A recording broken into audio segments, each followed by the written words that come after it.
A day in my life as a student. Siyempre, usa ka estudyante, dapat matugyod ta ninyo og sayo.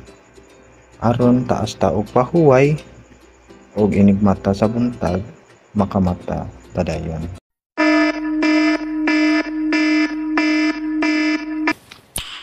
Nice. So I woke up early in the morning, get up, stretching my body. So ayun, bago ako tumayo or umalis sa aking higaan ay nilinis ko muna yung aking tinatulugan. Pagtayo ko, ang dami palang hugasin. Kay buotan man ta pagka estudyante o anak, dili na tanawon lang ato lang na hugasan aron malimpyo ko ang lababo o sa ta maligo. Kay naman naman ta og hugas sa mga hugason, ang atong kaugalingon na po datong hugasan. 1 hour later. At yun, fresh na si Dodong. Oh my God!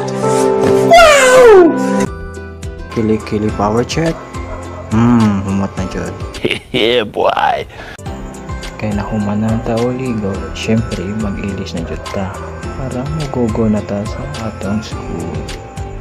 Before we go to school, syempre mukaon jud ta usa ta moadto og eskwelahan aron di ta makuyapan.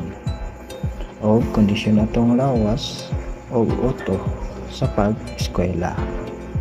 So dapat kaon jud mo guys ha, usa mo moadto og eskwelahan. Yun guys, dapat mamahaw ta before ta mulakaw because breakfast is more important than other meal. Oh, diba? English yun ha.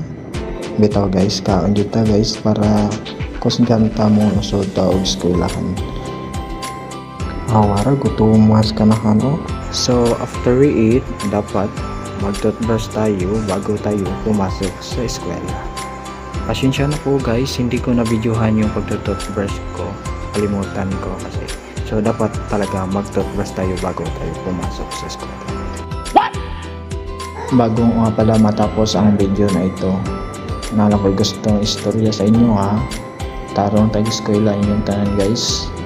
Laban lang makabutan na to po natong mga pangandoy. By the way, thank you for watching my vlog. I hope you enjoy it. God bless everyone. Bye bye.